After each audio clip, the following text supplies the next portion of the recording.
मीरपुर नाम के शहर में तेजस अपनी पत्नी नीरू के साथ रहता था। पति पत्नी दोनों ही नौकरी। एक दिन तेजस गांव अपनी माँ के पास फोन करता है। हेलो, प्रणाम माँ।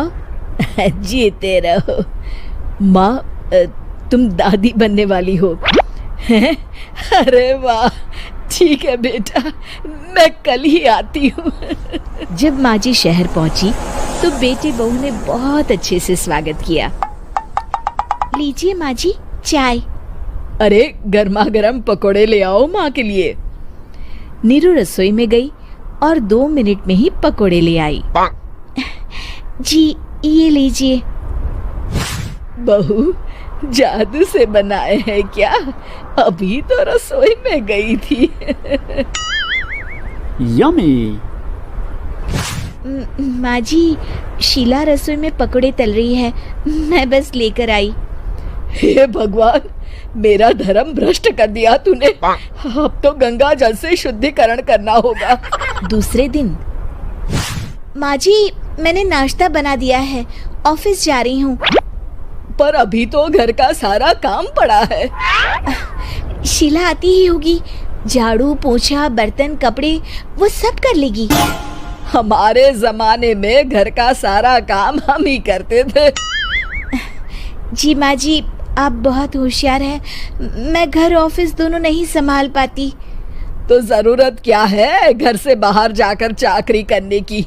वैसे भी घर का काम खुद करने से घर में बरकत आती है, समझी? पर माँ जी। पर वर कुछ नहीं, इस महीने की पगार मिले फिर ऑफिस बंद। रात को नीरू तेजस से कहती है, सुनिए जी, माँ जी बोल रही थी कि मैं नौकरी छोड़ दूं। वैसे ठीक ही तो है, अभी तुम्हें आराम की जरूरत है। फिर भी आराम कहाँ, शीला को छुड़ाने के लिए बोल रही थी। तो अब 24 घंटे में इतना काम तो कर ही सकती हो। पर जॉब पसंद है मुझे, घर पर मन नहीं लगेगा। अगले दिन जब दोनों ऑफिस के लिए निकल रहे थे, मेरी तो कोई कीमत ही नहीं है इस घर में। माँ जी आजकल महंगाई बहुत है, रहन सहन भी बदल गया है, दोनों नौकरी करते हैं तभी ठीक रहता है। अच्छा, तू कहना क्या चाहती है? मेरा बेटा तुझे बिठा के खिला नहीं सकता? तू ही इस घर का खर्च चला रही है, हैं? नहीं माँ जी, मेरा वो मतलब नहीं था। मतलब खूब समझती हूँ, ये बाल धूप में सफेद नहीं किए मैंने। हाँ। अब तो ये रोज का काम हो गया था। तेजस भी रोज की झिकझिक से परेशान हो गया था। एक दिन उसने कहा, नीरू वैसे भी तुम्हें मैटरनिटी लीव मिलने वाली है, तो अभी से ही छुट्टी ले लो। पर क्या, मेरी सैलरी अच्छी खासी है। आखिर नीरू ने रिजाइन कर दिया। जब बच्चा हुआ तो घर में सब बहुत खुश हुए। कुछ दिनों बाद तेजस फाइल देख रहा था। क्या हुआ तेजस, कुछ परेशान लग रहे हो? हाँ, वो हमारी जितनी सेविंग्स थी वो तो हॉस्पिटल में और छठी के फंक्शन में खत्म हो गई है नीरू।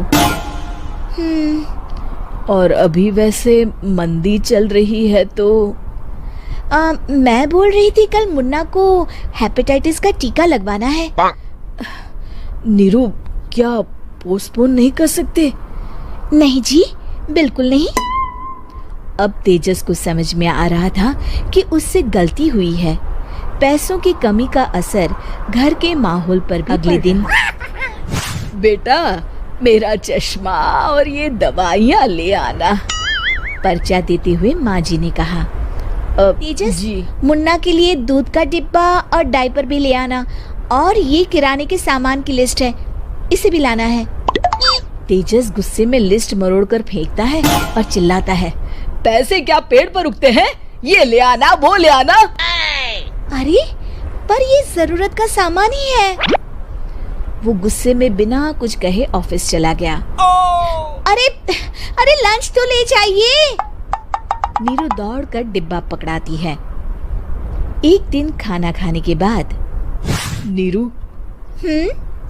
अब तो मुन्ना कुछ बड़ा हो गया, तो अब तुम वापस ज्वाइन कर लो ना जॉब। पर इस रिसेशन में जॉब मिलना बहुत मुश्किल है। ट्राई तो करो। फिर मुन्ना?